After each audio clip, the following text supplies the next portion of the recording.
Isidro Labrador. Yes, tama ka dyan, partner. At ngayong hapon po natin gaganapin ang kompetisyon ng iba't ibang kasuotan na gawa ng ating mga kapwa lukbanin designers. Yes, mula po sa ating nagagalingan at nagtatalinduhan ng mga designers na sa malilikot po nilang mga kaisipan. At syempre, ang kanilang creativity. Yes.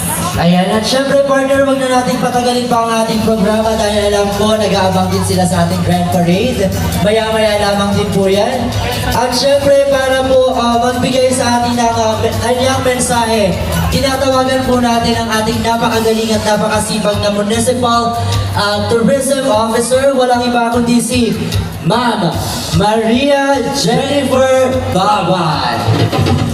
Hello, maraming salamat sa ating mga tagapagpadaloy ng ating programa, Sir Romy and Sir James of the Creative Director's Office.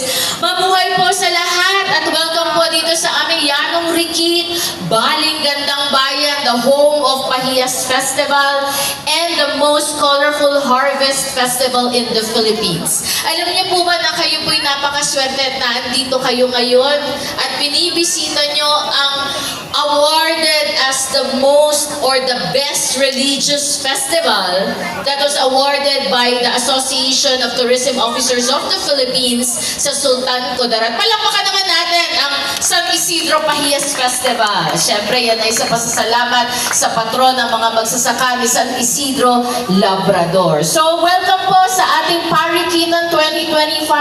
Ano nga ba ang Parikitan? No? Ito po ay mga creation ng ating mga local designers na ginagawa po namin taon-taon na kahit pandemya ay nagawa po namin ito. Bawal pong lumabas. Mamayan bilang transportasyon at lalagay o prutas ng ating mapagkukunan na hanap buhay dito sa bayan ng Lukban ay ang pagniniyog na siyang nagbibigay ng marami